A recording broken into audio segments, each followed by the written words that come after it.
Greetings, cocktail aficionados. It's John Moser with another edition of Cocktails Out of Quarantine. And for the second time, the show is coming to you from Estero, Florida. Beautiful, lovely, sunny Estero, Florida, home of my parents, Frank and Judy Moser. And hey, it's my mom's birthday, at least the day I record it. Probably be a few days before I release it, but happy birthday, Mom.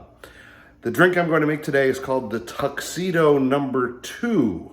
And it needs to be called number 2 because there were two drinks, both called Tuxedo, that appeared roughly the same time, around the turn of the 20th century. Both of them seem to be named after a place called Tuxedo Park, which is this elite enclave where wealthy New Yorkers getting out of the city could hang out in upstate for a while in the summers. So a very popular place. It was founded in the 1880s. So both of these drinks appear to have been named for that. The Tuxedo number 1 is a very dry drink that's made from gin and sherry primarily. This is a little bit different from that. It's a little more complicated. I think it's going to be delicious. You know, if you like more dry drinks, then maybe you go with the Tuxedo number 1. That's just called the Tuxedo, by the way. But the Tuxedo number 2 is a little bit more complex. It first appeared in writing in Harry Johnson's Bartender's Manual, that was published in 1900. So we know that the drink is at least from 1900, probably predates it by a few years. Anyway, I'm going to show you how to make this drink, but first I'm going to show you what you're going to need. The base spirit in a Tuxedo number 2 is gin, same with the original Tuxedo, and there's going to be some dry vermouth in there as well. So far it sounds like a martini, but wait, there's more. Yes, we're going to use the Green Fairy absinthe. There's an absinthe rinse, which will give just an extra special something to the drink. Orange bitters, a generous helping of orange bitters, and maraschino liqueur. Luxardo, as always, is the best. And as a garnish, some lemon peel and cherries. Probably, ideally, we should use brandied cherries, but these are regular maraschino. They will do just fine. Those are the things you're going to need to make this drink. It's time to make it. We're not going to use the cocktail shaker for this one. After all, there is no fruit juice, there is no dairy, there is no egg, nothing that really has to be shaken. So we're going to mix our drink, and I just have a pint glass with some ice in there. We begin with 2 1/4 ounces of gin. So this is going to be a fairly alcoholic drink. This is the only measuring device I have here, and it only accommodates an ounce, but that's fine. I will simply, and actually if I take it up past, that's about an extra 1/4 ounce there. So there's our gin. A 1/2 ounce of dry vermouth.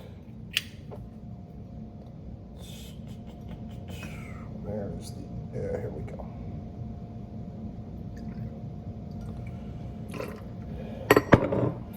A 1/4 ounce of the maraschino, which is going to give a lovely sweetness. I love Luxardo so much. One of my favorite drink ingredients. 1/4 ounce, there we go. And 4 dashes of orange bitters. Give that some color.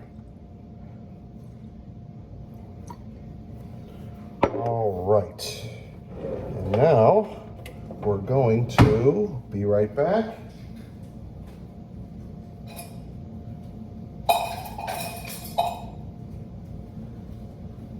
We're going to give that a nice stir.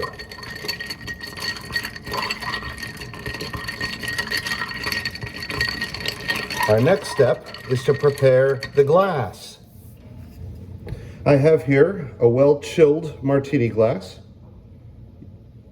And I'm going to take just a tiny bit of absinthe and splash it in there. That should be enough. I'm going to swish this around so it lines the inside.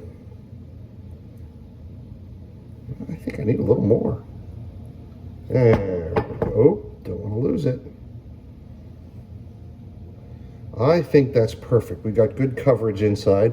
I didn't have to waste any by dumping it out. And into that, we are going to pour the drink.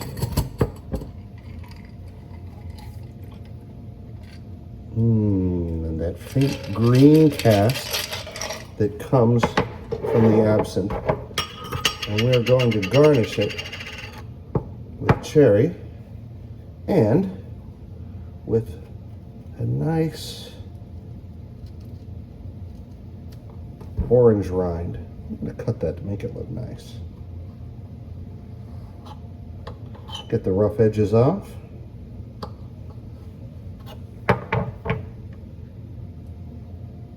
There we go. Give it a little twist over it, get some oils in, and rub it across the top, and then just set it inside. This is the Tuxedo number 2. Let's have a taste. That's a lovely drink. Of course, you get the gin and the vermouth, but the maraschino gives a nice sweetness to it, and then that absinthe. Just a little bit of it gets a touch of that something special. This is a fine drink. I hope you're having a lovely Easter weekend wherever you are. I'm having a great time here in Florida. Until next time, cheers.